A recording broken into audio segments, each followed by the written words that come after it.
ये है खिलवत मुबारक, हैदराबाद के निज़ामों के महल चौमहला पैलेस का दिल। और खिलवत मुबारक का ये सबसे बेहतरीन व्यू जो हमने देखा वो है उस हॉल से जहाँ एक बहुत ही स्पेशल कलेक्शन डिस्प्लेड है।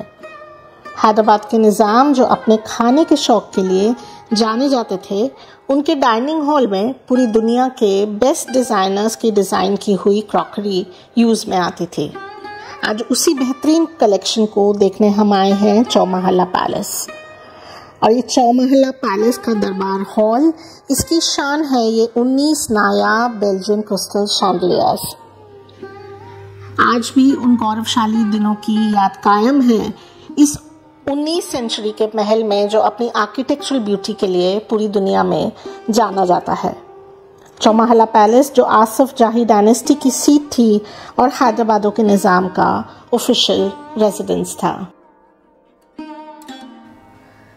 सबसे अमेजिंग और इंटरेस्टिंग फैक्ट ये है कि हैदराबाद स्टेट का फ्लैग पूरी दुनिया में एक अकेला फ्लैग है जिसका ऑफिशियल एम्बलम एक फूड आइटम था, और वो फूड आइटम था कुलचा।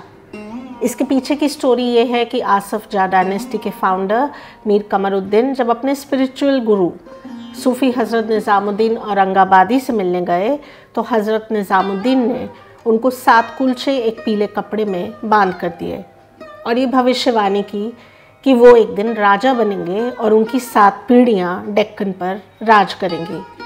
ये भविष्यवाणी सच हुई, मुगल एम्पायर का कोलैप्स हुआ और हैदराबाद में आसफ जाह डायनेस्टी की शुरुआत हुई। तब हैदराबाद के फ्लैग में कुलचे का एम्बलम रखा गया और फ्लैग का रंग पीला रखा गया। सेलिब्रेशंस और फेस्टिवल्स निज़ाम लाइफस्टाइल का एक बहुत इंटीग्रल पार्ट थे और वो हर डिटेल पर बहुत अटेंशन देते थे, स्पेशली खाने पर। हैदराबाद का खाना निज़ामों की एक बहुत बड़ी सौगात है। उनके खाने के बारे में एक बहुत मशहूर कहावत है कि निज़ामों का खाना मोहब्बत और फुर्सत से बनता है। महल में दावत के खाने को तोरा बोला जाता था और उसके हिस्से दोस्तों और रिश्तेदारों को ट्रे में भेजे जाते थे जिसको सिल्क या कॉटन के खूबसूरत कपड़े से ढका जाता था। In all matters of eating and drinking etiquette, grace and elegance was very important and became Hyderabad's second nature. इन खाने की ट्रेस को ख्वान बोला जाता था और रोज़ 120 ख्वान या 120 खाने की ट्रेस शाही किचन से शाही पैलेस में भेजी जाती थी। This hall of crockery reflects the celebratory nature of the Nizams and their fine taste in food and dining. The collection of porcelain utensils, crockery and tableware is priceless.